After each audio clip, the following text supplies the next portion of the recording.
Ahí Mara está con la mano levantada, no sé si se levantó. Que ya tenemos una pregunta. Ni arrancamos y tenemos preguntas ya.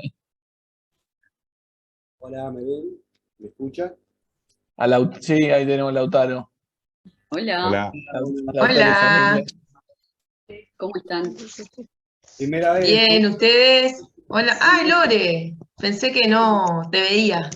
No, hoy un ratito puedo. Buenas, ¿llegaste bien, Mateo, ya? Sí. No llegué a pasear el perro, pero llegué, sí. Ahora van a entender lo del pasear al perro, porque ayer hizo un cuento sobre su perro. Más que fue un desagoteo, un estrés personal que tengo. Un estresor, un agente estresor. Ahí se van sumando. Cuando van entrando los voy poniendo en silencio. Después si tienen alguna pregunta o algo, se tienen que sacar se tienen que poner el audio. Porque a veces se desbloquea el micrófono y eso y a veces como que sin querer interrumpe. Pero se desmutean nomás y participan. Es la idea también que pueden ir participando.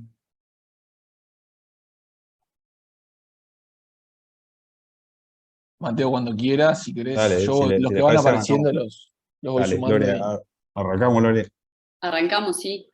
Bueno, dale, bien. Bueno, buenas. Mi nombre es Mateo Ríos, soy eh, médico pediatra, cardiólogo pediatra y entusiasta de estos temas y de las charlas. Así que nada, muchas gracias a la Fundación por la invitación y bueno, Lore, presentate, que es mi compañera de trabajo. Sí. Y bueno, mi nombre es Lorena Diegues, yo soy cardióloga de adultos y bueno, también muy interesada en todo lo que tiene que ver con las cardiopatías congénitas y bueno, esta etapa de la edad pediátrica. Bueno, y sin más preámbulos y agradeciéndole a la Fundación y a todos los que se conectaron, arrancamos con esta charla que es, ya le decimos que es pro ejercicio, la charla pro ejercicio. Eh, los objetivos de esta charla es básicamente mostrarles a ustedes que en realidad el concepto que vamos a repetir y repetir es que ejercicio sí, eh, no, o sea, la proscripción del ejercicio no, eso sería lo que no estamos a favor, que es la proscripción del ejercicio, pero sí vamos a hablar en determinadas situaciones y condiciones en las cuales es que hay que tener particular precaución o valoración para los pacientes con condiciones cardíacas. Y eso es lo que vamos a hablar. Eh, Establecer qué actividades deportivas son adecuadas y cuáles requieren discusión dependiendo de la situación de cada persona, ¿no? Los beneficios del ejercicio, creo que sería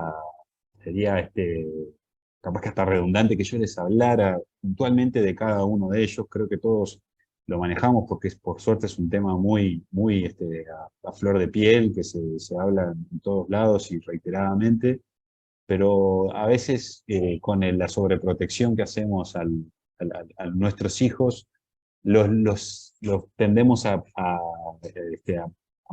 proteger de esto que en realidad es algo beneficioso. El ejercicio, primero que nada, les puedo marcar esto: mejora el sueño, mejora la salud mental y emocional, promueve la integración social, mejora la función cognitiva. O sea que son todos factores que no están relacionados directamente con el acto físico, en la condición física, pero sí inciden mucho en la persona. Y eso es algo que es fundamental. Lo otro es que hay pacientes que en ciertas situaciones, por ejemplo, el fortalecimiento óseo y muscular es fundamental y el beneficio es claro y es marcado. Entonces, todos estos factores todos estos puntualizaciones del ejercicio y los beneficios, tenemos que tenerlos presentes. Y es más, tenemos, como hablábamos, que ayer tuvimos una charla presencial y hablábamos con los papás, con Lore, es que, a ver, cuando proscribimos el ejercicio tiene que estar muy bien justificado por qué lo hacemos. Es más, creo que la proscripción de todo ejercicio no aplica, pero sí determinadas situaciones de ejercicio, como vamos a ver. Lore, te paso la palabra. Bueno, muy bien. Y un poco entendiendo todo lo que acaba de comentar Mateo y tratando de resumirlo, vamos a establecer al ejercicio como un componente importante del tratamiento de la mayoría de las condiciones cardiovasculares ya que tiene un número muy importante de reducción de eventos. O sea, practicar ejercicio reduce eventos en torno a un 20 a un 30%, y es un valor muy grande en medicina. Y es un factor fundamental para el adecuado desarrollo de la actividad física, emocional y psicosocial de toda la población, de los sanos y de los afectos de condiciones. Y bueno, un poquito ese dibujo trata de ilustrar lo que es el rol del equipo médico, tratar de acompañar a lo largo de toda la vida y promover la actividad física. A veces va a requerir ajustes, a veces va a tener bandera verde, y acompañar a la toma de decisiones que debe ser en conjunto. Vamos otra, Mateo.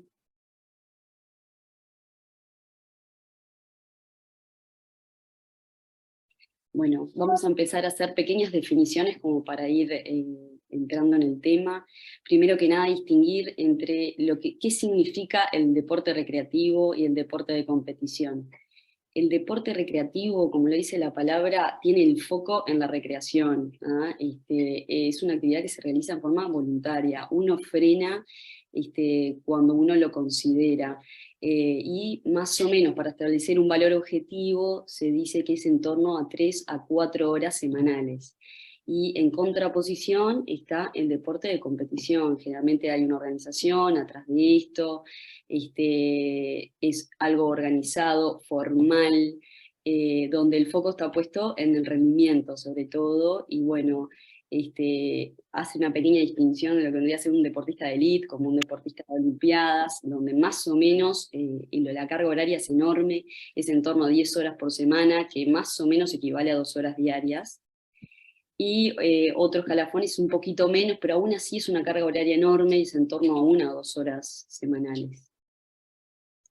Y yo les decía ahora al inicio de la charla que yo soy un deportista de élite, paseo a mi perro de 40 kilos, es un deporte de élite porque me implica, no 10 horas, pero sí una actividad física intensa, o sea que después voy a abrir una competencia, creo Es un que deporte mixto. es un deporte de élite. Lo mismo, sí. Sí. Bueno, la otra, Mateo.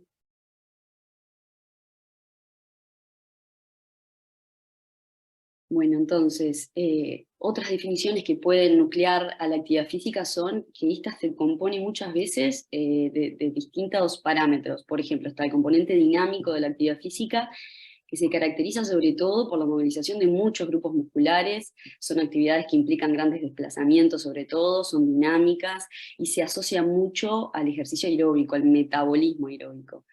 Y por otro lado tenemos el componente estático, que son en realidad pequeños desplazamientos contra una fuerza externa que generalmente es grande, como por ejemplo realizar pesas, básicamente, y generan un gasto más de tipo anaerobio. Y si miran el cuadrito que está hacia la derecha, ven que todo deporte, o la enorme mayoría de los deportes, van a tener en realidad un doble componente.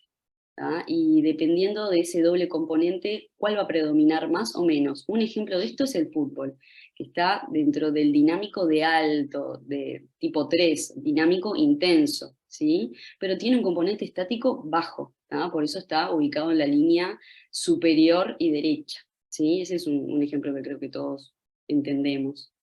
Y bueno, una recomendación que ofrece la OMS, que es una enorme sociedad que nos regula, es que todos deberíamos practicar actividad física, al menos 150 minutos semanales, si se puede repartido en 5 veces, o sea, en torno a media hora por día, o de un ejercicio moderado, o si fuera un ejercicio intenso, podría ser de menos cantidad, 75 minutos, repartido en 3 días. Y el desafío se establece en los pacientes que ya tienen algún tipo de condición cardiovascular. Básicamente no se desaconseja el deporte, como venimos hasta ahora comentó Mateo, sino que más bien quizás existan algunas condiciones donde se tenga que regular hasta dónde. Y mirá, Lore, acá aparece, ¿lo ves acá? Estático moderado, pasear perro de 40 kilogramos. Lo tiró bien, Lore, que lo pusiste vos. Increíble. Es un dinámico intenso, y también tengo un Dinámico como estático. moderado. Bien, perfecto.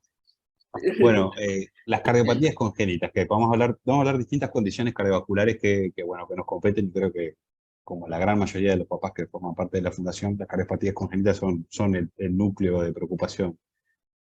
Como ya sabrán muchos, la cardiopatía congénita es un problema que ocurre en la formación del corazón dentro de la panza de la mamá, o sea, de la etapa embrionaria, los primeros semanas de vida. Y los tipos de cardiopatía que hay son muchos, son muy heterogéneos, y no solamente varían con distintos nombres que muchos nos podrían decir qué cardiopatías tienen sus hijos, sino que también dentro de una misma cardiopatía puede haber variaciones que nos hacen llegar al punto de decir que cada cardiopatía es única porque tienen su marca personal. Entonces, hay algunas de estas cardiopatías que no requieren ningún tratamiento en ningún momento de la vida, solamente a veces un seguimiento, y muchas de estas se pueden llegar a terminar resolviendo espontáneamente, mientras que otras pueden requerir, de mayor complejidad, pueden requerir tratamiento en los primeros días de vida. Entonces, a mayor complejidad hace mayor necesidad de intervenciones, y esto también implica un seguimiento más estrecho y seguramente más complejo en el punto de vista de los estudios y otras cosas que puedan ser necesarias. Entonces, los puntos clave, lo que nosotros vamos a remarcar en lo que es realizar deporte. Bueno, primero que nada, este es un concepto que aplica a todos los pacientes con cardiopatía. El médico tratante, pediatra tratante y cardiólogo pediatra tratante, en este caso, deben ser los que deben participar en la discusión de cualquier tipo de programa de ejercicio que estemos planteando. Los deportes de recreación no necesitan ser muy discutidos, pero sí los deportes en los cuales, ya como lo que mencionaba Lore, en los cuales establecemos ciertas pautas, y ni que hablar, los deportes de competición, bueno, son cosas que debemos discutir y debemos comentar. Y bueno, las precauciones y limitaciones deben ser específicas dependiendo de la cardiopatía, ¿sí? Las que tienen lesiones residuales y sobre todo las que tienen la condición de ventrículo único, deben tener una valoración especial, ¿sí? Deben tener una especial precaución. Y acá nosotros les trajimos una listita de signos de alarma durante el ejercicio. Yo estoy seguro que a cualquiera de ustedes, si sus hijos se quejan de cualquiera de estas situaciones al momento de realizar ejercicio, obviamente que va a gatillar inmediatamente una consulta, pero estos son cosas como nosotros llamamos banderas rojas para tener atención y decir, bueno, no, un momento, vamos a parar esto que estamos haciendo y vamos a consultar antes de continuar. Y las recomendaciones de hacer ejercicio, fíjense todo lo verde, es decir, el ejercicio está indicado, súper indicado, es necesario, es más, como le decíamos, de vuelta al concepto, la proscripción sería lo que tendría que estar proscripto, ¿sí? El ejercicio tiene que estar indicado, pero de acuerdo a las capacidades de cada paciente. Entonces, estas son recomendaciones de guías de ejercicio que yo no voy a ir al detalle, pero sí decirles que los deportes que están recomendados, la actividad física recomendada, lo que mencionaba Lore, puntualmente son los ejercicios que tienen su mayor componente aeróbico, desarrollo de fuerza, de resistencia y flexibilidad, que esté adaptado a la capacidad de cada uno, ¿sí? Y esto es en donde se debe de tener un estrecho diálogo y conversación y discusión con el médico tratante. Y el equipo tratante, porque muchas veces estos pacientes, estos niños, son atendidos por más de un profesional. Lore. Bueno, muy bien. Ahora vamos a ir pasando por distintos escenarios clínicos de enfermedades que en realidad no se pretende con esta charla entrar al detalle, como venimos diciendo, sino poner ejemplos de que en un escenario, en un espectro enorme que puede tener una patología de forma de presentación, cómo hay que adaptarlo a la individualidad de cada paciente. Por ejemplo, en el grupo grande de las valvulopatías, que son enfermedades de las válvulas que pueden inclusive desarrollarse como una cardiopatía congénita, o sea, alguien nacer con esta condición o irse desarrollando a lo largo de la vida. Si miran en la columna donde dice leve, todas las valvulopatías de grado leve tienen recomendados todo tipo de ejercicios, incluidos los de competición. En los ejercicios de tipo moderado se permiten los deportes, están permitidos en forma global los deportes, inclusive de moderada intensidad, y en algunos de ellos inclusive de competición, sin restricciones. Es donde hay que poner el foco solo en las severas, y de hecho, las severas que... Las severas que no son sintomáticas, mediante algún estudio que nos va a permitir evaluar de forma objetiva dónde está parado el paciente, también podríamos indicar cierto tipo de ejercicios. Y ahí muy bien Mateo me señaló la columna de los leves, que era básicamente donde quería que hagan foco. La siguiente.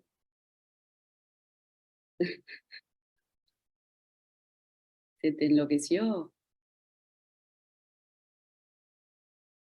No se te Pido escucha. disculpas, quise apretar un botón para hablar y no sé, apreté cualquier cosa, disculpas. Pero sí, tal cual. O sea, si acá le queremos dejar un mensaje, es ejercicio sí, ver situaciones en las cuales tal vez el ejercicio, sobre todo el del competitivo y el ejercicio que esté muy estandarizado, que haya cierta exigencia externa, ese es el que debemos, bueno, en primera instancia, evaluar con detenimiento si las condiciones lo requieren.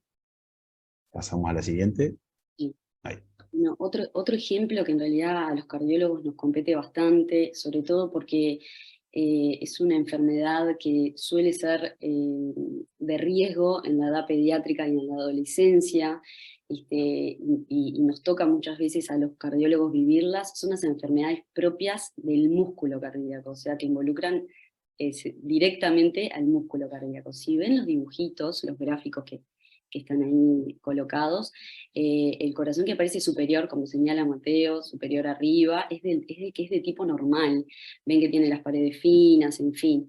Pero existen distintas condiciones que tienen mucha implicancia genética, sobre todo, y que no solamente a veces son enfermedades que atacan directamente al corazón, sino que muchas veces atacan a todo el cuerpo y el corazón es uno más, que tienden a dilatarlo, como se ve en el gráfico de al lado. Esto se llama miocardiopatía dilatada, que muchas veces tiene influencia genética, o hay otras condiciones que terminan derivando en esta enfermedad, o más abajo, como pueden ver, también existe el prototipo de corazón normal y cómo las paredes se engruesan en forma excesiva, casi dejando el corazón sin cavidad. Esto se llama miocardiopatía hipertrófica y tiene una implicancia genética muy importante. De hecho, están muy codificados los genes que la provocan. ¿Qué es lo importante de este tipo de enfermedad, por ejemplo, de la miocardiopatía hipertrófica? Como ven en el gráfico de tortas que están ahí, toda la línea azul que están viendo es la miocardiopatía hipertrófica y su porcentaje, su implicancia en la muerte súbita cardíaca en los menores de 35 años. ¿Ah? Y sobre todo en deportistas. Por eso nosotros la tenemos que siempre pensar y sospecharla cuando tenemos algunas pacientes con determinadas características. Y esta es una de las razones por las cuales se ha implementado, porque o sea, estas condiciones, la miocardiopatía dilatada, la miocardiopatía hipertrófica, pero sobre todo puntualmente, como muy mal marcaba Lore, la miocardiopatía hipertrófica, no se presentan o no se manifiestan necesariamente desde el vamos, como ocurre con las cardiopatías congénitas. Muchas de ellas se desarrollan a lo largo de la vida. Es decir, alguien que nace con un corazón estructuralmente normal desarrolla este componente, en este caso hipertrófico del corazón, del miocardio, a lo largo de la vida. Y esto puede pasar desapercibido, y el momento en el cual se plantea que sería adecuado y que se ha establecido como pauta de valoración predeportiva es el examen clínico con un adecuado interrogatorio, pesquisando los antecedentes familiares y haciendo aparte del examen físico, el electrocardiograma, que nos permitiría pesquisar muchos de estos casos que, como muy bien les marcó Lore, son un componente importante, muy importante de los fenómenos de muerte súbita que ahora estamos habituados a ver porque cuando ocurren son muy llamativos y salen en los medios de comunicación. No quiere decir que esto empezó a pasar ahora, antes pasaba, lo que pasa es que pasaba desapercibido, ahora está mucho más consciente la sociedad y esa es la razón por la cual a los 12 años habitualmente lo que se pide no necesariamente consulta con cardiólogo puntualmente, pero sí, por ejemplo, como les decía, examen físico, examen clínico con diagnóstico interrogatorio específico y un electrocardiograma para despistar por lo menos alteraciones importantes. O Paso a la en siguiente. familiares Sí, de primer grado de personas que hayan tenido algún exacto, tipo eso también. de esta condición. ¿Ah? Cualquiera de estos antecedentes que aparecen en esta torta, o lo que estábamos hablando de miocardiopatías, si están en los antecedentes familiares, es fundamental que toda la familia, los familiares de primer grado se estudien. Bien. Pero aún así, un poco quisimos, de esta bolsa enorme de enfermedades del músculo cardíaco, quisimos traer algunos de los enfoques de las guías actuales. venimos de una era donde para la miocardiopatía hipertrófica, que es aquella que engrosaba mucho el músculo cardíaco, estaba totalmente contraindicado el ejercicio. Era algo que quizás, una patología que estaba en desarrollo, el conocimiento sobre ella, y hasta hace poco estaba totalmente contraindicado. Hoy en día se sabe que un paciente que tenga esta condición, pero que ya esté estabilizada, esté asintomático, luego de una muy buena historia clínica, como decía Mateo, electrocardiograma, realización de Holter, descartar que tengan arritmias, descartar que tengan condiciones de riesgo, esos pacientes también pueden realizar actividad física. ¿Ah?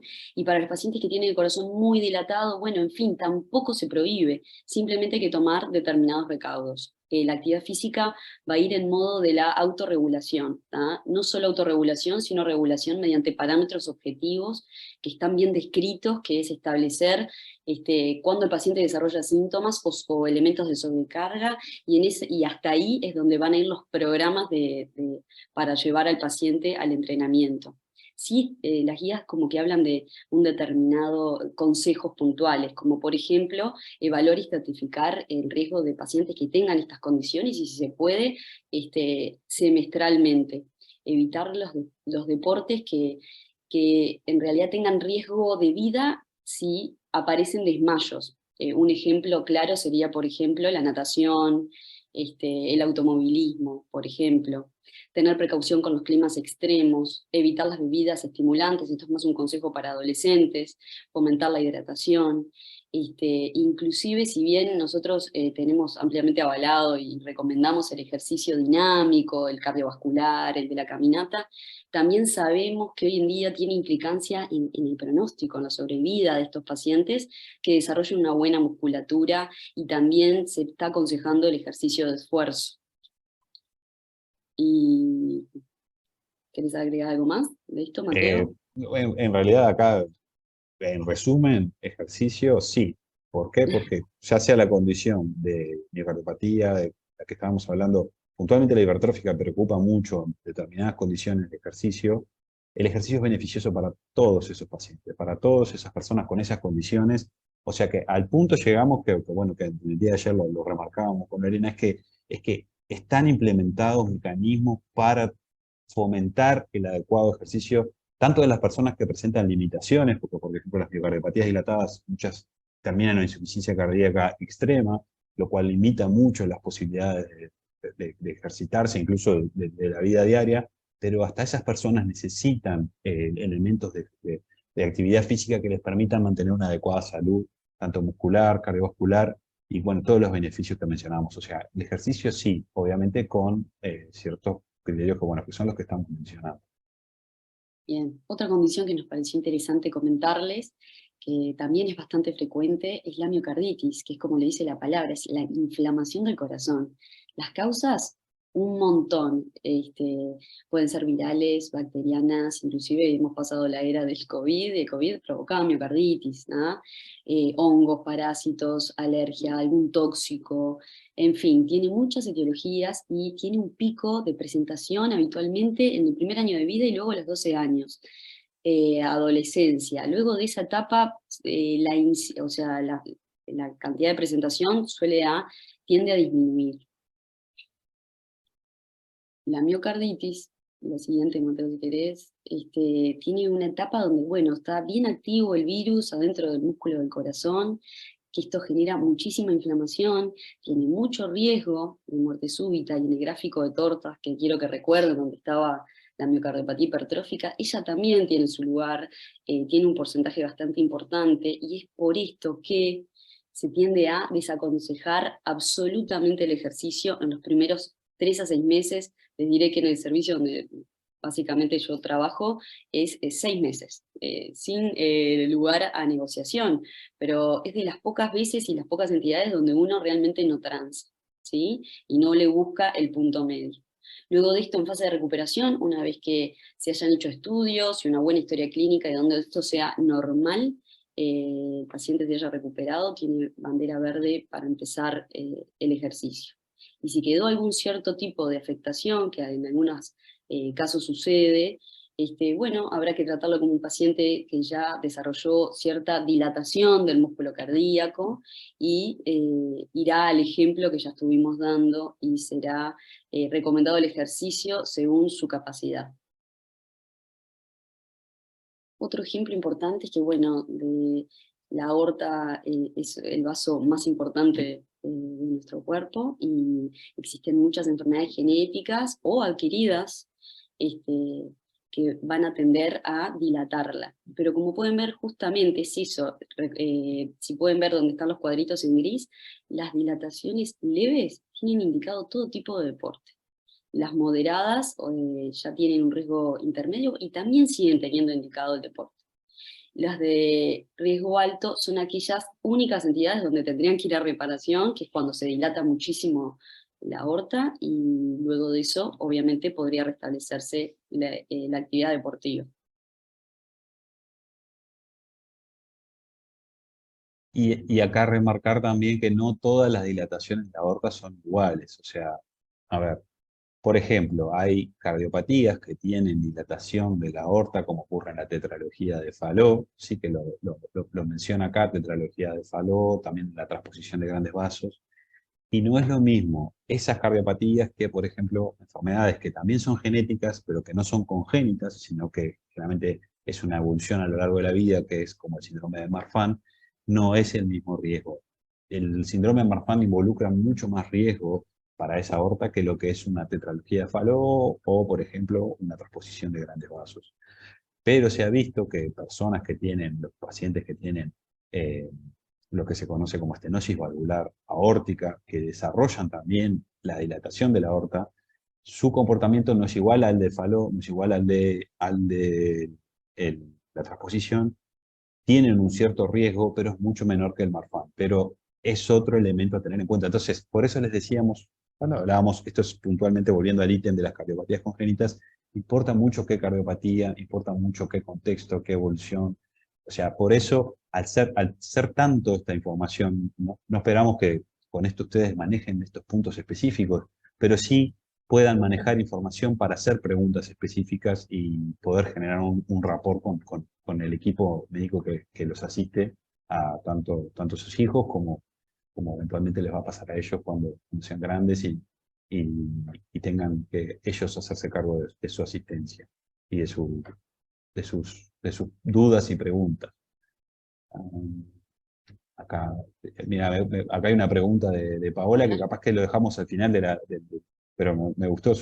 Allá, Paola, ni bien terminemos de la presentación te lo comentamos, pero gracias. Si quieren pueden ir escribiendo en el chat preguntas y si te parece, Tiago, vamos después al final la vamos leyendo. Pasamos a la siguiente. Bueno, acá, Kawasaki, otra enfermedad. Es una enfermedad importante desde el punto de vista epidemiológico, porque en realidad es una enfermedad que afecta a todo el cuerpo, especialmente a los vasos, a los pequeños y medianos vasos del cuerpo, y a niños pequeños y lactantes. Es la primera causa de enfermedad querida en niños en los países desarrollados, y es la segunda vasculitis, porque es la inflamación de los vasos, más común en la infancia. ¿Y por qué nos importa? Porque, bueno, tiene un espectro de presentación muy amplio y puede desarrollar básicamente una enfermedad autolimitada que curse el paciente asintomático, se recupere totalmente, no deje ningún tipo de secuelas, a un compromiso severo del corazón con miocarditis, como ya estuvimos hablando, y con afectación de las arterias coronarias, que son las que en definitiva irrigan el corazón. Y es muy importante que nosotros como médicos, en todo el grupo pediátrico, tenga alta sospecha de esta enfermedad, porque si se instala un tratamiento precoz y a tiempo, muchas de estas manifestaciones graves se podrían prevenir. Y no es inhabitual encontrar pacientes adultos con características de haber cursado con algún Kawasaki por tener las arterias muy dilatadas, ya llegando a la edad adulta y con enfermedades de las arterias coronarias presentadas. Sí, y otra cosa que es también que es muy importante en la enfermedad de Kawasaki, a ver, pasado el periodo agudo, en la parte inicial de la Kawasaki se comporta muy parecido porque es un tipo de miocarditis, como refería Lore, y en realidad y aplica el concepto de la miocarditis. Por lo menos 3 a 6 meses, la actividad física competitiva o la que requiera un esfuerzo extenuante no es, o sea, está desaconsejado, ¿sí? Pero después la actividad física debe tomarse normal. Y puntualmente esto es esencial. ¿Por qué? Porque esta patología que estamos viendo, la enfermedad de Kawasaki, afecta a las arterias coronarias y las arterias coronarias quieren con una cierta predisposición a qué, a una disfunción de la piel que cubre por adentro de los vasos, que en realidad se llama endotelio. Esa disfunción predispone al que se acumulen placas de colesterol, y esas placas de colesterol ustedes las conocerán como placas de ateroma. Entonces, estas personas que sufrieron el Kawasaki, se mejoraron, no tuvieron ninguna lesión importante, pero también los que tuvieron lesiones que necesitaron control, tienen una predisposición a desarrollar ateromatosis coronaria. Entonces, ¿qué es lo que debemos hacer? Actividad física para mantener la salud cardiovascular, para mantener la salud del endotelio, que por culpa de esta enfermedad quedó como con una marca. Yo siempre cuando hablo con los papás que tuvieron un chiquito con Kawasaki, les digo, ustedes piensen que quedó una marca en ese endotelio, y ese endotelio tiene una tendencia a acumular colesterol.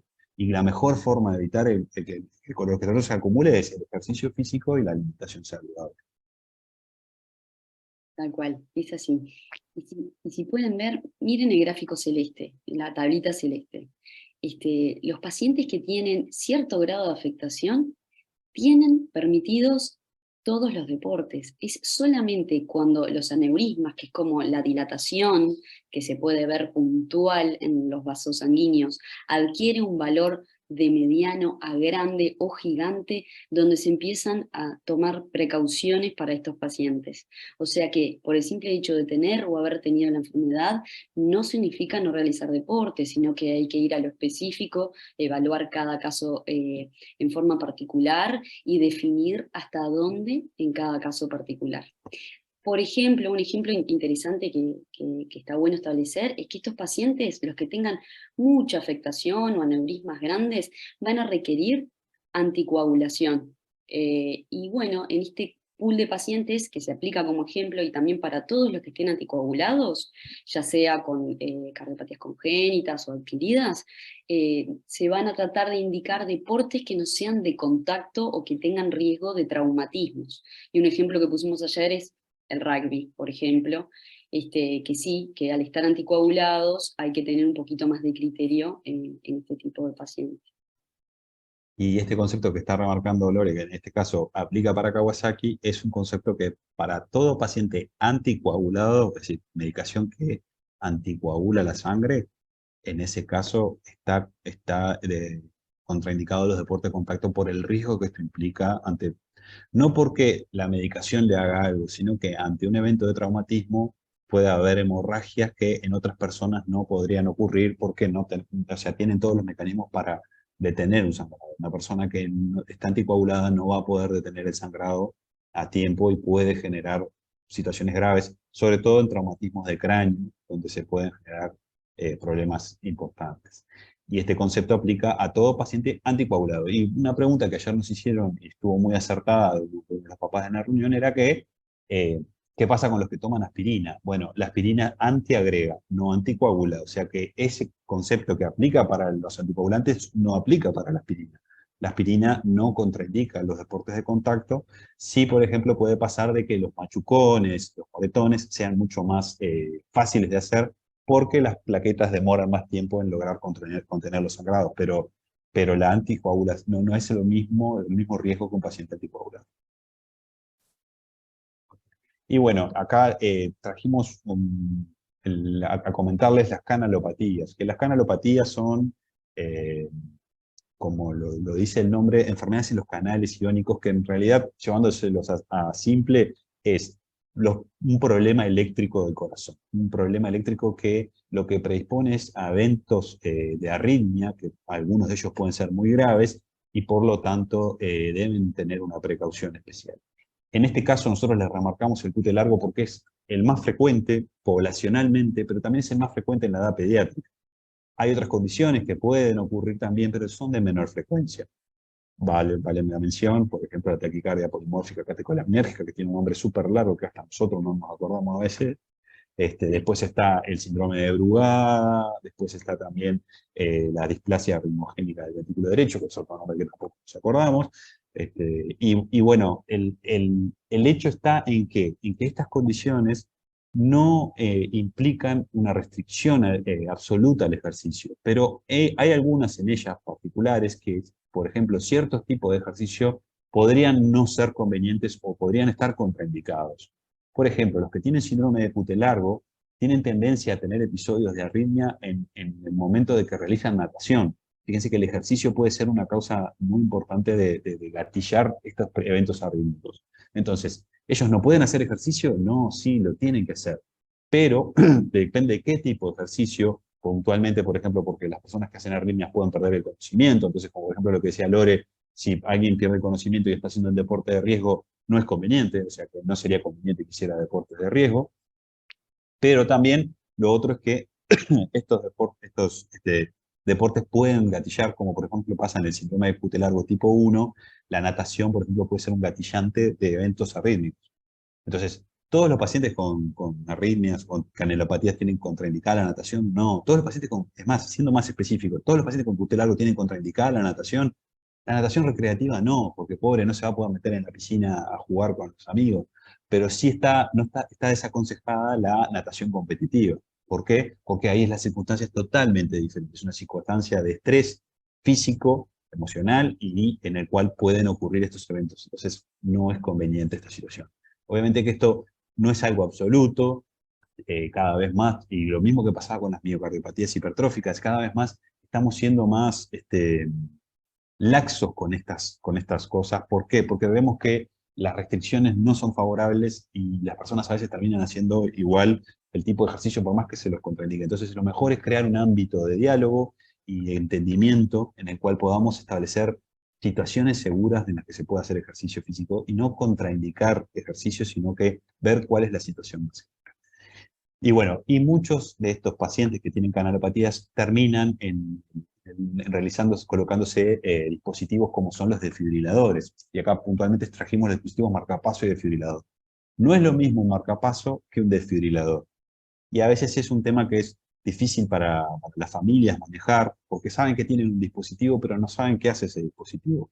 El marcapaso, como le indica su nombre, marca el paso para el corazón. Es decir, hay un problema en el ritmo del corazón, el corazón tiende a ir lento o a ir de una forma irregular, que no es conveniente para la situación saludable del corazón. Entonces, ¿qué es lo que hace? Toma comando de cómo ese corazón va a funcionar desde el punto de vista eléctrico. Y de la mano de lo eléctrico va la contracción muscular. Pero estos pacientes con marcapasos pueden hacer actividades deportivas, ¿sí? Lo único que se desaconseja es evitar los deportes en los cuales pueda haber daño al dispositivo. Daño, por ejemplo, en los deportes de contacto donde se puede chocar. Por ejemplo, piensen ustedes a alguien que tiene un marcapaso, y generalmente los bolsillos marcapaso se ponen en la zona pectoral.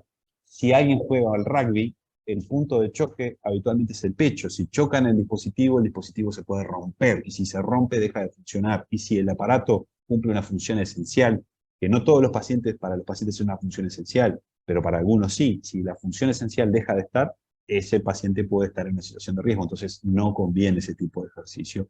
Y a su vez los movimientos repetitivos, habitualmente la que colocan el marcapaso lo colocan sobre el miembro no dominante, es decir, sobre el cual no es el menos hábil para la persona. ¿Por qué? Porque evitan de hacer movimientos repetitivos sobre ese miembro y esos movimientos repetitivos podrían dañar el sistema eléctrico del aparato. Entonces, los deportes que utilizan mucho los miembros superiores, o sea, los brazos, deberían de tratar de evitarse, sobre todo aquellos que hacen movimientos repetitivos. ¿Esto es un absoluto? No, es una recomendación y obviamente que esto hay que hablarlo, pero en este contexto ya es como nosotros trayéndoles comentarios para que los tengan presentes. Y bueno, y después el desfibrilador, sí es otra situación. El desfibrilador son condiciones en las cuales hay alteraciones en el ritmo cardíaco que pueden poner en riesgo la vida, y este aparato lo que hace es, está stand-by hasta que ocurren estos eventos. Y cuando ocurren, este aparato lo que hace es generar descargas en el corazón para cortar esos episodios de arritmia. Entonces son aparatos para salvar la vida. Si esta condición que determinó la colocación del desfibrilador puede ser aumentada por el ejercicio, sobre todo el ejercicio competitivo, bueno, ojo, por la condición hay que tratar de a regular esa actividad física y tal vez el deporte competitivo no es la mejor opción para esa persona. Pero a su vez se aplica el mismo concepto que el marcapasos. Si hacemos deporte de contacto podemos dañar el desfibrilador, pero no solo dañarlo al punto de que no funcione, sino que dañarlo al punto de que el aparato empiece a funcionar mal y genere descargas inapropiadas, o sea, generar tratamiento cuando no se necesita. Y eso es bastante molesto y estresante para la persona. Entonces, debemos evaluar, en este caso el desfibrilador, ser muy puntuales en qué tipo de ejercicio, qué actividad, y como vieron, aplican varios de los conceptos también del marcapasos. Y por último, decirles que, bueno, que más allá del ejercicio, que el ejercicio es fundamental, también está lo que es un estilo de vida saludable. Sabemos que la salud no es solo un componente meramente del ejercicio, sino que la salud involucra muchos ítems. Por ejemplo, la salud mental. Y la salud mental, como yo siempre les digo, el cuerpo es uno, el corazón es uno de los órganos del cuerpo, pero está la mente, están los músculos, están los pulmones, son todos parte de lo mismo, y para mantener una adecuada salud física y mental, tenemos que tener una adecuada vida, o sea, una vida saludable, en lo cual debe haber alimentación saludable y prácticas saludables. Como nosotros decíamos, el ejercicio físico genera interacción social. La interacción social, ir a juntarnos con amigos, que los chiquilines pueden ir a las fiestas de los cumpleaños, por ejemplo. Eso es parte de la vida saludable. Y ahora me hace acordar, por ejemplo, un muchacho que justo estaban con la actividad física suspendida, pero o sea, no podía hacer nada, le habían dicho. Y el tipo estaba súper estresado, no solamente porque el loco jugaba al fútbol y quería jugar al fútbol, sino que también estaba estresado porque no podía ir al cumpleaños, porque todos iban a las colchonetas y cosas, y él se perdía los cumpleaños por la situación en la que estaba de estudio. Y bueno, al final dijimos, no, no, por favor, esto no puede pasar. Y dijimos, no, que el amigo vaya, lo cumple, que disfrute con los amigos, obviamente con los reparos o los recaudos que debemos tener. Pero no podemos llegar a ese punto porque estamos generando un daño, por querer generar un beneficio que en realidad hasta no sabemos hasta qué punto es evitable lo que queremos evitar en el contexto que estamos evaluando. Entonces, mucho cuidado con eso. Y por último, bueno, la adhesión al ejercicio y tanto a las conductas saludables creo que en los niños pequeños más, y los más grandes te lo hacen saber, es que hay que educar con el ejemplo, porque acá podemos levantar la mano quienes no realizamos actividad física en forma regular, y en forma, lo que muy bien comentó Lore, que sería lo más adecuado, y somos un montón. Entonces, ¿cómo vamos a ir a nuestros hijos a decirles, no, vos tenés que hacer actividad física porque es bueno para vos y no sé cuánto? Y va a decir, ¿y Borges por qué no lo hace? Entonces, por eso yo decía, en la charla ayer de yo decía que yo considero que pasear a mi perro de 40 kilos es una actividad física. Sí, no me lo va a quitar Lore, lo estuvimos discutiendo y al final llegamos al acuerdo de que yo estaba bien y que es una actividad física, pero bueno, cualquier actividad, o sea, salir a caminar, andar en bicicleta, cualquier recreación en la cual podamos abordar todos esos puntos que decíamos de beneficio de la actividad física. Y bueno, como conclusiones, ¿no? Decirles que esto en realidad son recomendaciones y que las recomendaciones se aplican a todos, ¿sí? Cuando establecemos conductas saludables debemos todos tomar la bandera, no vale solo hacérselo caer sobre el niño, sino que nosotros debemos hacer de nuestra parte para educar con el ejemplo y para generar un ambiente favorable. Y bueno, buscar la ayuda de los profesionales en caso que sea necesario para programas de ejercicio individualizado dependiendo de la situación. Y bueno, volver a reforzarles que la calidad de vida mejora sustancialmente, tanto para las personas sin condiciones cardiovasculares como para las personas con condiciones cardiovasculares. Y, en fin, muchas gracias. No sé si les parece, paro la presentación, así nos quedamos y hacemos las preguntas, o no sé, Tiago, ¿qué decís? ¿Hacemos qué estrategia usamos? Sí, dale, así nos Dale, vemos todas las caras ahí en la perfecto, tipo genial. galería. Bien. Si quieren, arrancamos con las que están ahí en el chat y después si hay alguna más, ahí levantan la mano, bueno, se desmutean, se sacan el micrófono y preguntan nomás. Perfecto, vamos a hacer eso. A ver, yo arranco leyendo Vamos con la entonces. primera, sí. Sí, dale, vamos con la primera pregunta. Que A ver, ¿Qué de tiempo puede Paola. llevar la recuperación? Es esa, ¿no? ¿Qué tiempo puede llevar la Exacto. recuperación del ventrículo derecho si en la cirugía quedó más delgado? Quedó más Bien, delgado. Y ella nos aclara que lo que se operó eh, fue de una anomalía de Stein. bien, bien. Bueno, más La, delgado sí, quizás tenga que ver con la función del corazón derecho. Y hay que evaluar cada caso específico, ver cómo quedó esa función, ver cuál es la capacidad de ejercicio, del niño y ver cómo quedó la función de la válvula, que es del posoperatorio. Y una vez que tengamos todos esos parámetros, que lo hacemos de forma objetiva, haciendo estudios, evaluando con una muy buena historia clínica, como mencionó Mateo, haciendo electrocardiogramas, si se necesita y estamos en edad y el niño acompaña con la madurez suficiente, porque hay veces que no se puede hacer, porque son muy chiquitos, realizar ergometrías, que es evaluarlo mediante subirlo a la bicicleta y ver cómo tolera el ejercicio, y una vez luego de haber instituido la medicación necesaria como para estabilizar los síntomas, el ejercicio estaría indicado todo lo que esté habilitado, ¿no? Si el niño no presenta síntomas con ejercicios de moderada intensidad, pues que haga ejercicio de moderada intensidad. Siempre vamos a aconsejar el ejercicio. No sé si sí. quieres aclarar algo, No, Mateo. en realidad, llevándolo un poco a contexto, y que creo que aplica a muchos de los papás y los chiquitos que vemos acá, es que, ¿qué pasa con la cirugía? Bueno, la cirugía tiene una primera instancia en la cual se genera para poder acceder a los lugares donde debemos acceder para hacer el tratamiento. Muchas de las cirugías se hacen por estomotomía, algunas por toracotomía, pero eso implica un abordaje que lesiona algunas estructuras. Puntualmente las que se lesionan en primera instancia son el hueso, el esternón. Se crea como una fractura, yo le digo fractura, pero no es una fractura, sino que es un corte lineal, pero bien o mal, el esternón es el hueso que está aquí adelante en el pecho y que une las costillas adelante, permite unir las costillas de la columna hacia el esternón, y eso permite a la cavidad torácica moverse. Por tanto, el esternón queda con una fractura. Ustedes piensen, una fractura cuando nos quebramos un brazo, es poner un yeso 21 días para que ese hueso pueda soldar en forma adecuada. Entonces, si por ejemplo una fractura de brazo lleva ese tiempo, soldar un esternón, que si bien fue un corte lineal del hueso, eso lleva también un tiempo que anda muy próximo a los 21 días. Por tanto, en ese periodo de tiempo debemos tener mucho cuidado con cualquier tipo de situación que podría forzar la zona.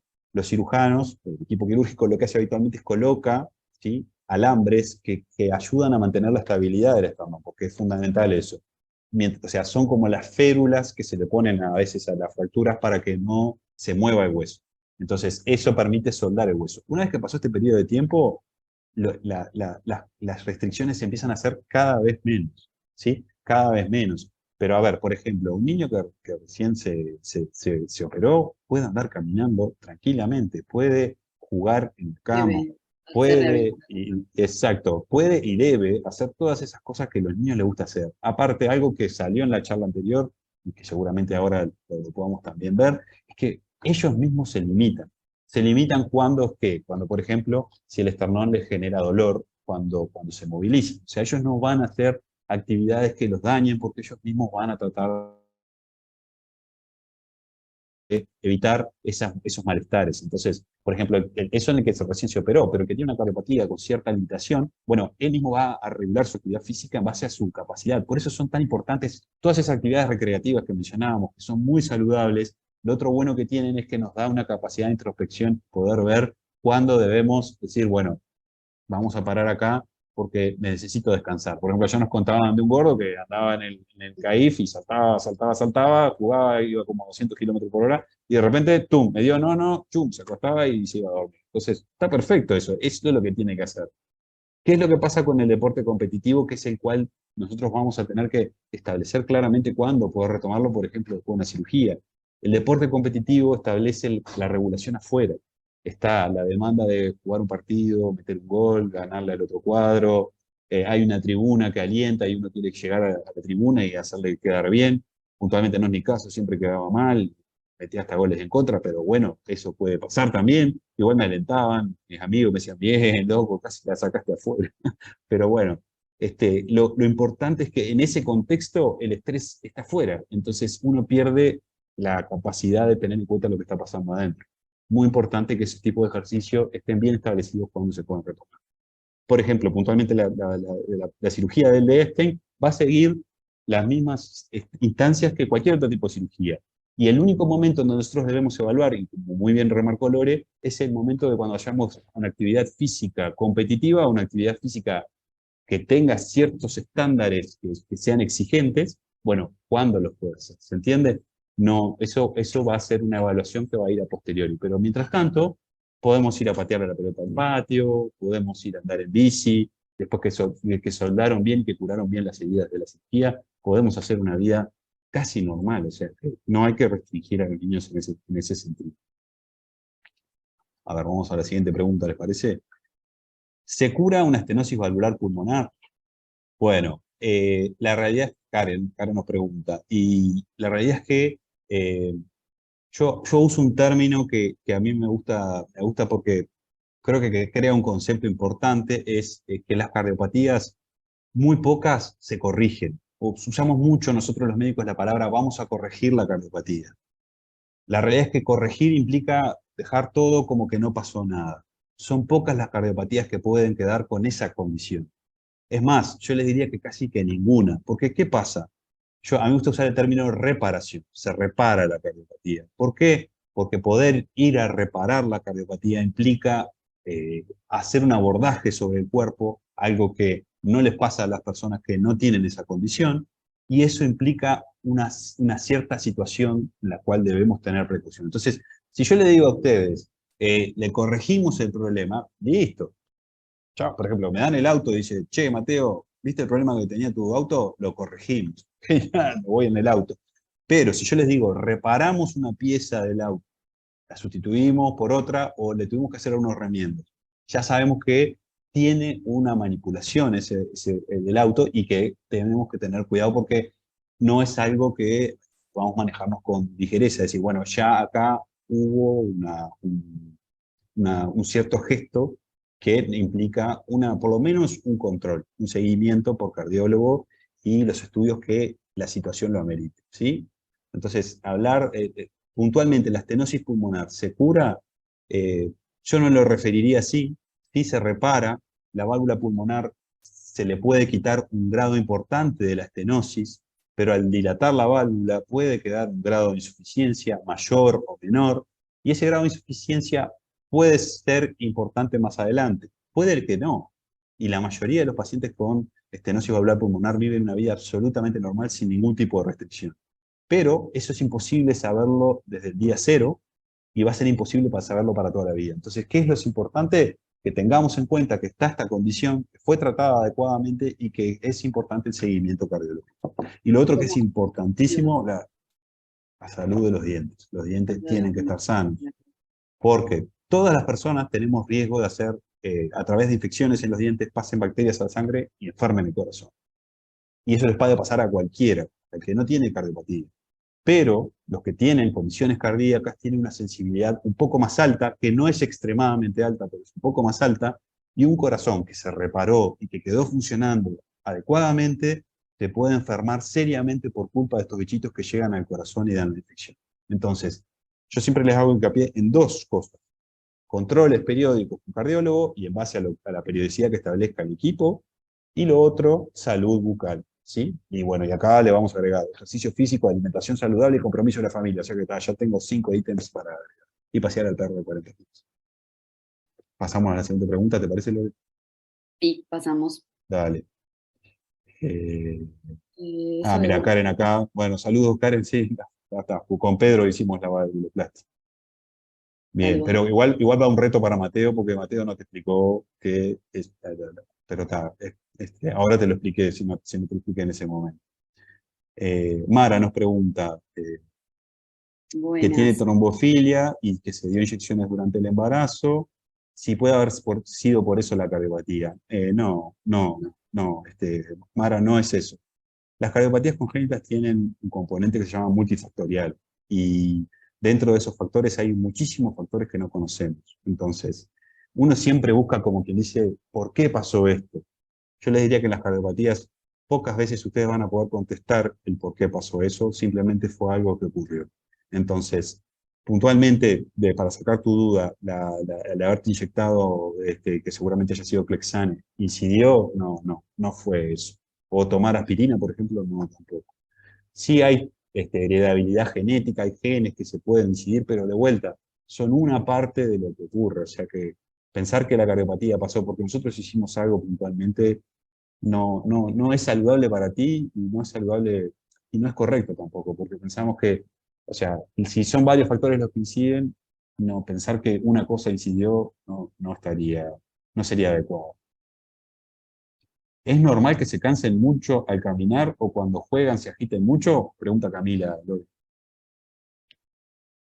Bueno, en términos de normalidad, que yo creo que en realidad, ¿qué tiene? Primero saber qué tiene, primero saber, y segundo saber qué tipo de ejercicio hace.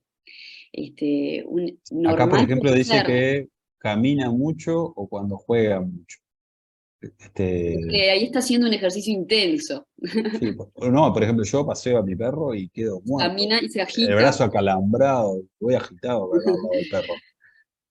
A ver, hay dos situaciones que son importantes en este contexto, ¿no? Una es que lo que decía Lore, que es lo que, si quedaron lesiones residuales que puedan incidir en la performance de corazón, y lo otro es que nosotros tendemos a limitarnos y a limitar al niño por miedo, y al no hacer actividad física regular hace lo que hace Desacondicionamos. perdernos la condición física. Y perder la Exacto. condición física hace que estos síntomas que tú estás refiriendo ocurran muy fácilmente. Primero, si el bebé o el niño, niña, tiene una limitación por su condición, porque quedaron lesiones residuales, no hay problema que se limite, está bien que lo haga. Es lo que nosotros te estábamos diciendo, o sea, está bueno que se limite porque es la forma de cuidarse. O sea, ¿no debería correr mucho o jugar mucho? Sí debería, claro que sí. Y está perfecto lo que hace, descansar, ¿no? No sé, perdón, Lore, ¿qué ibas a decir? No, es justamente apelar a la autorregulación y bueno, dependiendo del tipo de patología que haya habido, hacer un buen seguimiento con el médico y evaluar básicamente cada caso en particular. Nosotros Acá, hoy en mira, día, lo hablábamos ayer, contamos con un arsenal grande de estudios que nos ayudan a tomar decisiones objetivas, mediante parámetros que en realidad están bien establecidos. Quizás por ser Uruguay contamos con no todo el arsenal, pero yo diría que las decisiones que se tomen se tienen que tomar a conciencia y luego de haber hecho estudios. ¿tá? Y si esos estudios avalaron el ejercicio, bueno, que tiene que correr y cansarse para justamente poder acondicionarse, porque el ejercicio justamente es eso, es generar acondicionamiento, que le va a permitir manejar mejor su propia cardiopatía, porque lo va a fortalecer desde varios puntos de vista. Mira, Mara nos dice, le cuesta a Pila aumentar de peso, su cardiólogo dijo que era normal, y siempre y cuando no baje, pero le cuesta y es chiquita, tiene 3 años y 8 meses y pesa 13 kilos. Bueno, para 3 años, 13 kilos no está tan mal. Y además tenemos que tener en cuenta, de vuelta a lo que decía Lore, ¿sí? ¿Qué condición quedó? Puntualmente hay que echarle la culpa al corazón, como uno dice, bueno, el problema es el corazón. No siempre es el corazón, y habitualmente cuando se repara el corazón tendría que la situación mejorar. Sí, puntualmente el problema de peso es por la cardiopatía.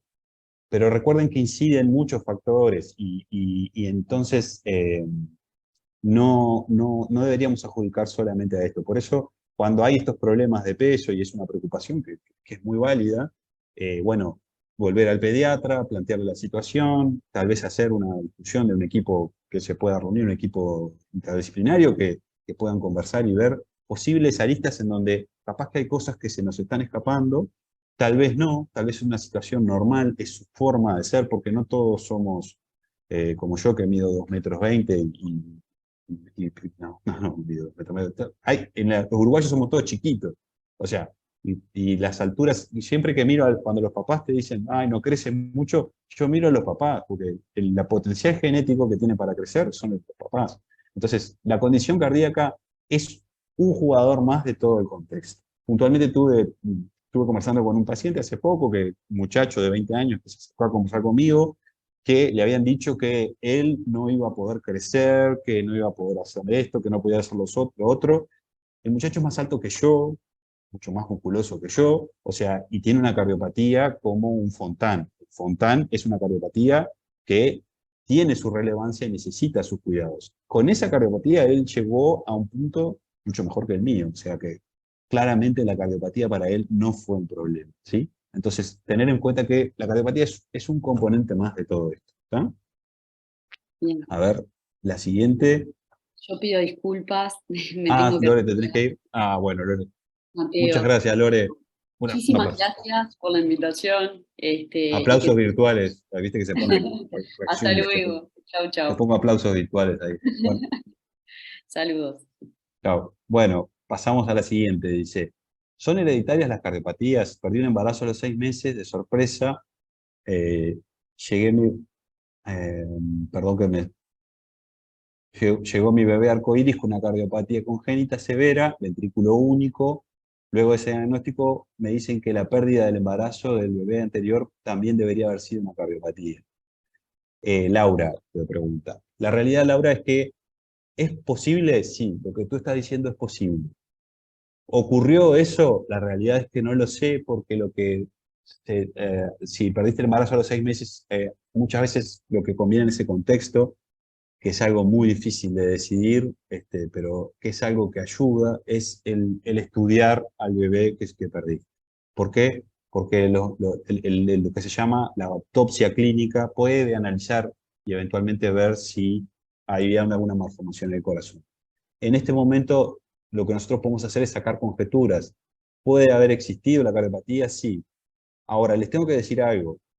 ¿Cardiopatías son causa de pérdida de embarazo? Sí, son causa, pero muchas cardiopatías que durante la vida intrauterina, es decir, adentro de la panza de la mamá, no tienen ningún problema, ¿sí?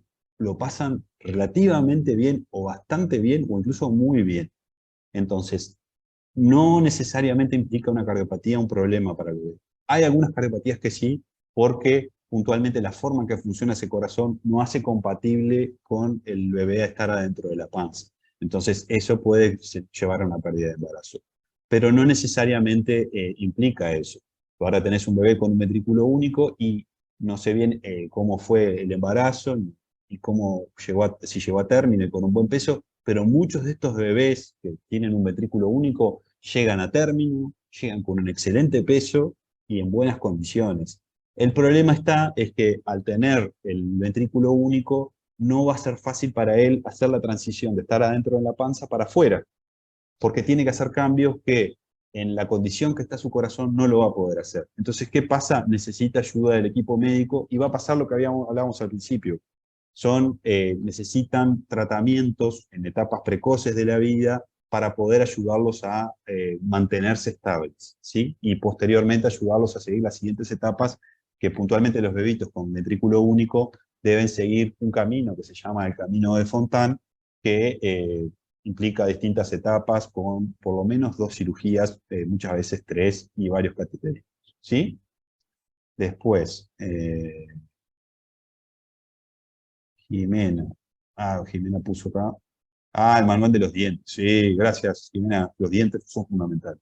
No se olviden de los dientes. ¿Y qué tan común es que 2 hermanas, digo hermanas porque es el caso, nazcan con la misma cardiopatía, en este caso una CIA? Bueno, la CIA sí es una de las cardiopatías que hay un componente genético que puede estar presente. Y si me decís que tenés 2 hijas y las 2, y si a veces pasa que incluso la mamá tuvo una cardiopatía, como la CIA, lo tienen sus hijas, es algo que ocurre. La CIA puntualmente es un poco más frecuente en el sexo femenino que en el sexo masculino. Las razones bien no se saben, pero es un tema seguramente en el contexto de lo que son los genes del sexo femenino, que se da con mayor frecuencia. Y si hay varios familiares afectados, es muy probable que haya un componente genético. Por eso nosotros siempre preguntamos si hay antecedentes familiares de cardiopatía congénita, y ayer Jimena lo remarcaba, el tener a un familiar con cardiopatía congénita es un antecedente relevante para toda la familia. A ver, ¿necesitamos todos ir corriendo al médico? No, pero sí necesitamos hacérselo saber al médico tratante, decirle que está esta situación y que es una preocupación real de la familia. ¿Para qué? Para que ver si amerita hacer estudios de mayor profundidad en los familiares. Puntualmente en este caso, por ejemplo, 2 hermanas afectadas de CIA, que seguramente haya un componente genético. A veces se puede hacer el diagnóstico de cuál es el gen que está asociado a esto, otras veces no. Lo importante es tener el concepto de que si tenemos un familiar afectado con una cardiopatía congénita, es un antecedente relevante para toda la familia y es algo a tener presente para generaciones futuras y para las generaciones que están en ese momento, ¿sí? Es Florencia la mamá de Lucía y Camila. Perfecto.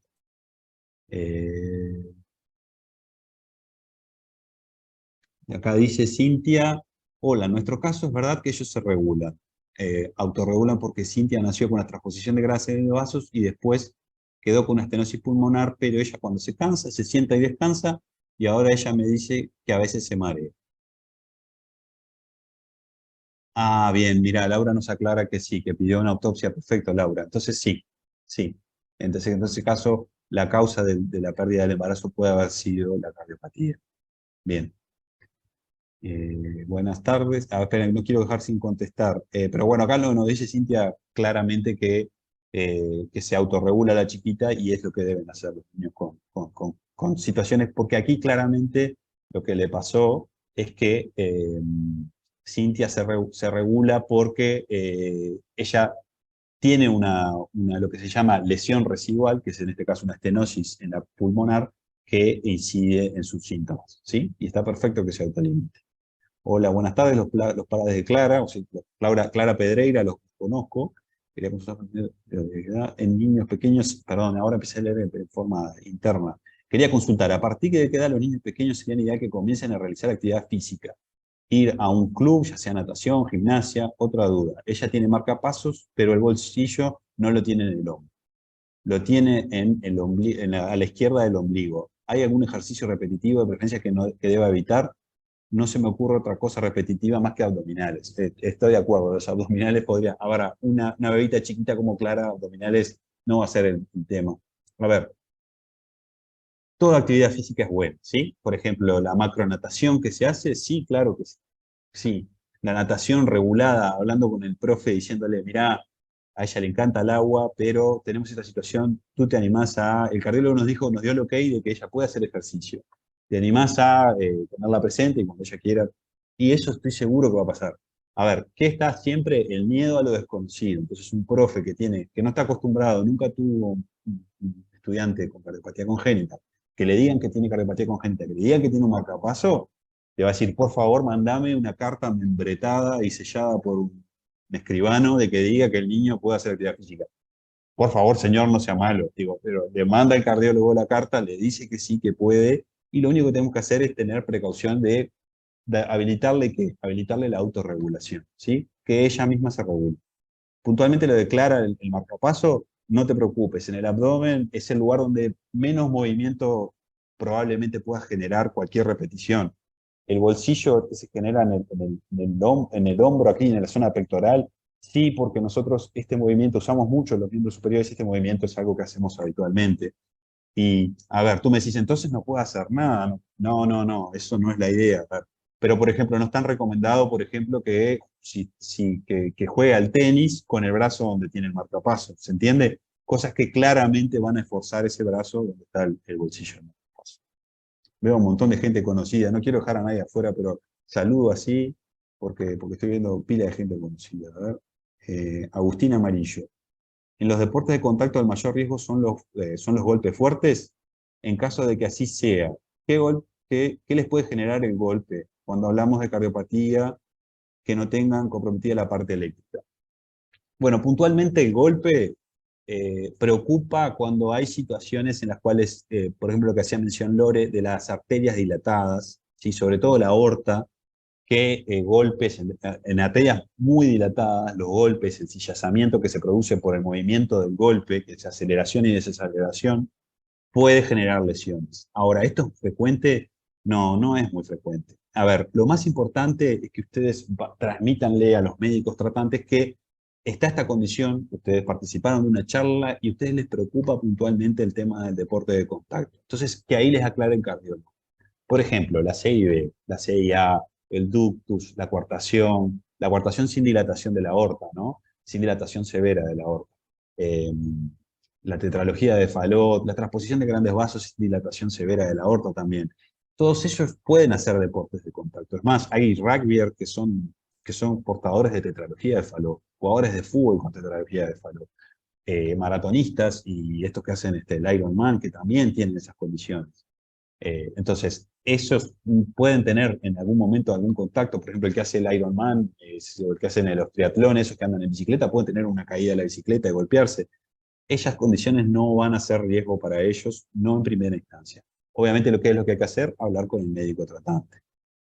Lucía Dos Santos, ventrículo único con estenosis pulmonar y grandes vasos mal puestos. Tuvo cirugía de Glenn y Fontana.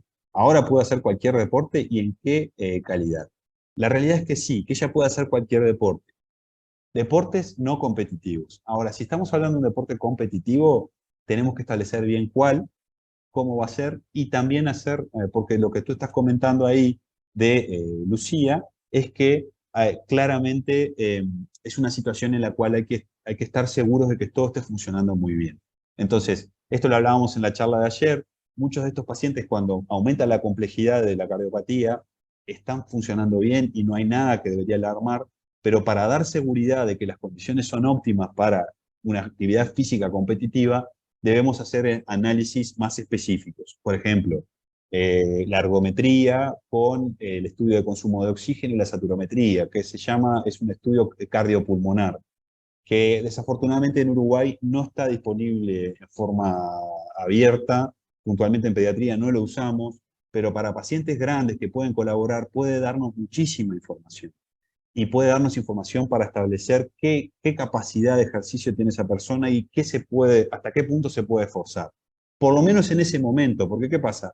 Una persona que se ejercita puede mejorar su situación, puede mejorar su condición. Entonces, alguien que tiene un Fontán, en una situación yo le puedo decir, bueno, te podés exigir hasta acá, pero después que establece una actividad física regular y llega hasta ese punto, tal vez puede ir más. Entonces, lo importante es un seguimiento con los estudios adecuados que sean para el caso convenientes, ¿no? Y bueno, Lucía Rojas dice, ahora estamos con genetista por ello, gracias por la respuesta, las hermanitas de la CIA. Perfecto, perfecto.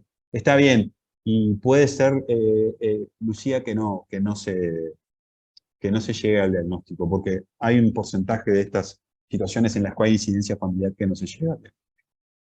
Mara dice, a Mara, por ejemplo, nos explicaron que le hicieron el cierre de CB, CIA ductus y que le pusieron parches y grampas. Todo esto, ¿me podés explicar un poco todo esto? Bueno, CIB, CIA y ductus son todas esas cardiopatías, porque cuando tenemos una cardiopatía, importante es establecer si hay un corazón con dos lados o hay un corazón con un lado solo. ¿A qué me refiero? Sobre todo me estoy refiriendo a los lados de los ventrículos. Es decir, un ventrículo o dos ventrículos funcionales, es decir, porque a veces hay dos ventrículos, pero los dos están muy juntos y no se pueden separar. Si se pueden separar, ahí lo que podemos hacer es una circulación biventricular. A veces las cardiopatías ya vienen muy separaditos de los corazones y lo único que tienen son comunicaciones en determinados puntos. Por ejemplo, la comunicación interventricular es una comunicación entre los ventrículos, la comunicación intraauricular es una comunicación entre las aurículas, que son las cámaras de entrada del corazón. Entonces, y el ductus es una arteria que permite pasar sangre de la aorta a la pulmonar. Todo esto que hace exceso de sangre que pasa, que ya pasó por el pulmón, o sea, que ya pasó por el lado derecho del corazón, vuelve a pasar por el pulmón y sobrecarga el corazón y los pulmones. ¿Qué hace habitualmente el equipo quirúrgico? Ingresa al cuerpo y lo que hace es, dentro del corazón, cierra esos orificios con parches y el ductus lo liga, le pone hilo, a veces clamps, que es lo que tú me decías, que tienen grampas, lo que nosotros llamamos clamps, que son grampas en realidad, que está bien dicho, y eso lo que hace es, le aprieta acá el vaso, y el cirujano o la cirujana corta en el medio de esas grampas, separando la arteria. Y dentro del corazón, los orificios, lo que hace es colocar parches para cerrar los agujeros. Al cerrar los agujeros, eso es lo que quedaría dentro del corazón. Parchecitos que, en una primera instancia, dependiendo del tamaño y el tamaño del paciente, Pueden ser grandes, pero a medida que crecen, esos parches se van haciendo chiquitos.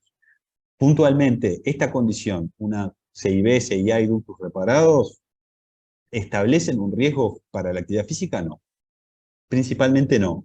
Pero esto siempre hay que hablarlo porque pueden haber algunas presiones residuales que puntualmente tú no los marcaste aquí, o no, o simplemente no tenés el conocimiento cabal. Entonces es importante conversar esto con el médico tratante y que te diga si existe alguna situación que deba tener una precaución. En cuanto a la situación que hablaste de un postoperatorio y la recuperación del esternón, Ángel está para operarse en breve, aún no camina, lo cargamos mucho y a veces pienso cómo lo vamos a sujetar en este proceso, qué podemos evitar. Bueno, es una muy buena pregunta y es algo que le hablamos mucho, o sea, se va a operar de un canal AB. Bien, ¿qué es lo que hay que hacer? Lo importante es no estresar la zona donde se hizo la esternotomía. Entonces, para un bebé, por ejemplo, hay que agarrarlo de la espalda, ¿sí? ¿Vieron como cuando agarramos al recién nacido, que bueno, mi hermano fue papá, ahora ya va a cumplir un año en ficha, pero cuando fue papá agarraba al hijo como que fuera una bomba, así, y con una cara de susto como diciendo, yo decía, agarrarlo más cariñosamente, el tipo estaba así, tipo, no sé qué le va a pasar. Bueno, esa forma de agarrar al recién nacido, de agarrarlo desde la espalda y sostener un poquito la cola, sería la mejor forma de agarrarlo a Ángel. ¿Por qué? Porque así no estresamos el esternón. Cuando agarramos al bebé de esa forma que nos encanta a todos, de ponerle nuestras manos abajo de los hombros y hacerle upa, esa forma sí estira un poco el esternón y puede hacer resentir y doler. Entonces, para evitar eso, ¿qué hacemos? Lo agarramos como agarramos al recién nacido, la espaldita y la cola, y lo llevamos contra nuestro cuerpo, ¿sí? Va a ser difícil porque Ángel seguramente tiene un tamaño significativo, pero bueno, pero es la manera de manejarse. Recordá que son 20 días. Después, los cuidados, Ángel te lo va a hacer saber. Si a Ángel le molesta algo, le duele algo, te lo va a hacer saber.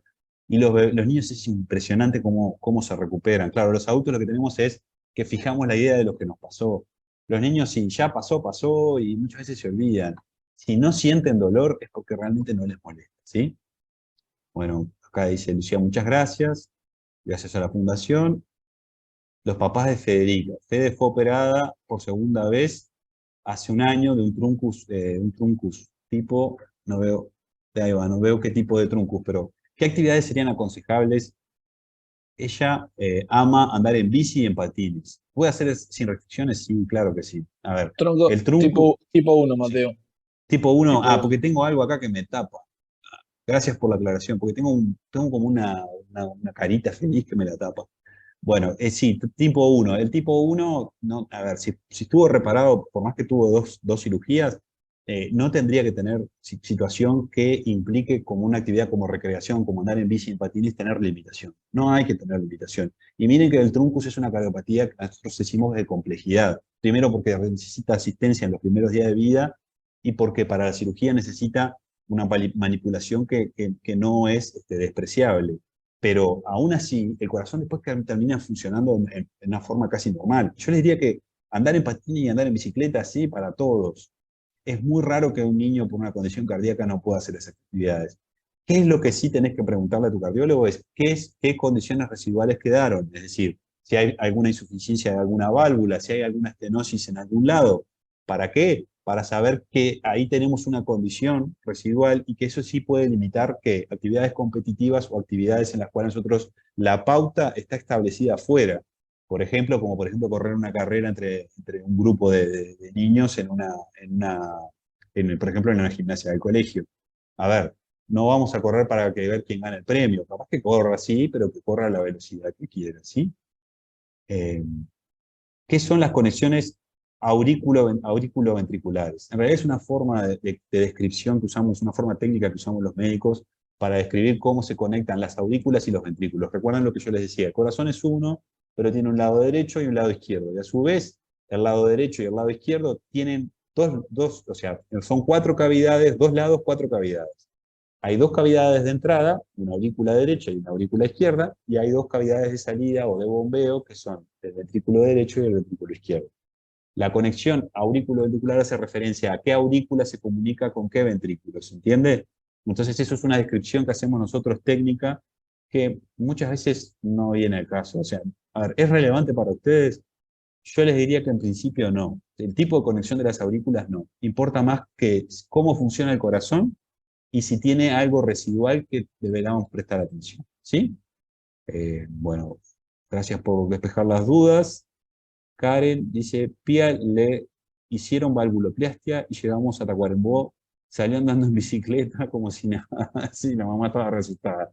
Bien, pero anduvo en bici. Aparte la valvuloplastia se hace seguramente fue hecha por cateterismo. El cateterismo es un estudio mínimamente, o sea, es un tratamiento mínimamente invasivo, por lo tanto la recuperación es 48 horas para que el lugar donde se abordó el paquete venoso y arterial, que generalmente es el femoral, cicatrice bien, y después de una semana ya la actividad física va a ser normal, o sea que está muy bien lo que hizo. ¿Ah?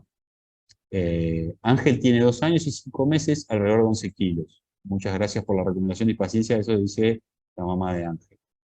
Bueno, Ramiro López, este lo conozco, Ramiro, fue operado por tercera vez, hace casi 2 meses. Hace quimioterapia. ¿Cuánto tiempo sacó de aconsejarle esperar para que pueda volver?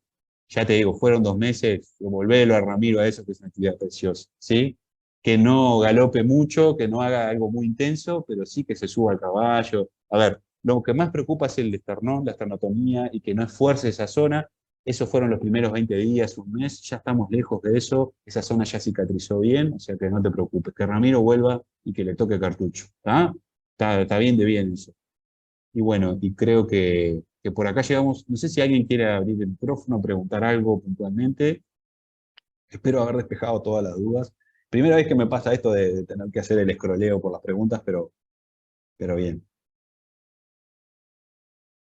¿Alguno que quiera hablar? Miren que no hay problema. Abran el micrófono y preguntan.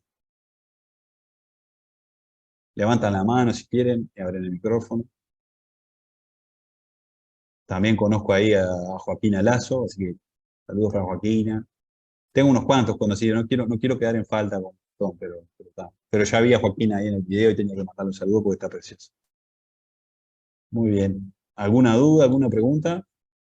Dejamos por acá, señor. Hola, Hola. los papás de Manu y Mateo. Sí. Agradecer, nada, muchas gracias por toda la información, por el espacio, a ti, a tu colega, a la fundación, a todos los papás también por estar acá, que somos un montón, y a los pequeños. Y nada, y por la buena onda también, por supuesto. Muchas gracias. No, bien, a las órdenes. A ver, ayer lo hablamos a esto. ¡Oh, Ramiro! ¿Qué dice? Popa. No te entendí bien, se me cortó un poquito, Ramiro, pero me Que alegro puede estés andar bien. en pompa, dicen el caballo Andá en pompa, sí, muchacho. Tocale cartucho, ¿está? Tocale cartucho. Bien ahí. Después mandame fotos. Eso. Bueno, no, lo que quería aclarar que la vez pasada salió y que es muy importante, es que ustedes no se queden con dudas. Si hay dudas que tienen sobre la cardiopatía, sobre cómo está funcionando el corazón, sobre si ustedes tienen que tener precauciones puntuales, trasládensela al equipo médico, no se las queden porque lo único que hace es a ustedes generarle más miedos que son a veces innecesarios y las dudas no ayudan. O sea que ustedes aprovechen, sobre todo pasadas esas etapas que son tan estresantes y críticas como son la cirugía, los cateterismos, bueno, cuando empieza a aflojar más el estrés, ahí preguntar de estas cosas que sin duda son preocupación del día a día y que deben evacuarlas. Y si tienen dudas también, lo otro que es muy importante, ustedes no duden en buscar ayuda extra en otras personas, las preguntas a otros profesionales. Ustedes tienen todo el derecho en hacerlo, es un derecho poder conseguir una segunda opinión, por ejemplo. Aparte, el atrás abajo en equipo es fundamental, o sea que es importante que las personas sean capaces de decir, bueno, mira, lo vio fulano y vio tal cosa, lo vio Mengano, vio tal otra, bueno, fulano y Mengano conversan, o si no viene un tercero y conversa, ¿se entiende? O sea que no se queden con dudas y con preocupaciones porque eso no está bueno, ¿sí? Y allá tenemos a Lautaro que saluda. ¡Uy! Lautaro. De Nueva Albesia son. De Nueva Albesia, bien, bien. Precioso Nueva Albesia. Bueno, no sé si tienen alguna pregunta, si no sé si les parece, dejamos por acá. Un saludo grande para todos los que no saludé personalmente, pero Y bueno, cualquier cosa a las órdenes, ¿sí? Yo puntualmente estoy siempre a las órdenes. Por ejemplo, mi email es, yo soy Mateo Ríos Valdés, me aparece acá, todo chiquito, @gmail.com, ese es mi mail. Si tienen alguna pregunta, alguna duda, no tengan problema, me lo mandan. Puedo demorar un poco porque no soy tan rápido para los mails, pero les contesto. ¿Ah? Y cualquier cosa a las órdenes. Lo pongo ahí en el chat por si quieren. Mateo Ríos Valdés, todo junto. Y está Edison Thomas también, mirá, hay un montón de amigos acá, qué impresionante. Bueno, una alegría verlos a todos. Lo mismo con nosotros y con la fundación, digo, varios de ustedes, Exacto. creo que la mayoría tienen ahí el teléfono mío, o bueno, o de alguien de la fundación, así que escriban, digo, siempre decimos lo mismo, no molestan, estamos para esto y siéntanse en la confianza y en la libertad de mandar. Nunca sobra un Exacto, mensaje exacto. A de ver, las familias. y yo creo que ustedes le dan a las familias algo que nosotros no podemos dar.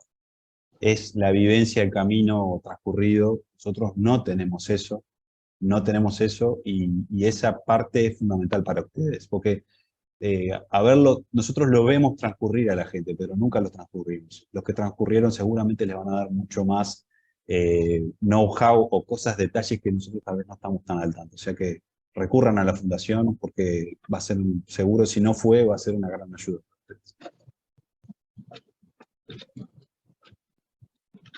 Bueno, muy bien. Bueno, gracias, Mateo, como siempre, por tu sensibilidad. La verdad que sos un medicazo, la verdad.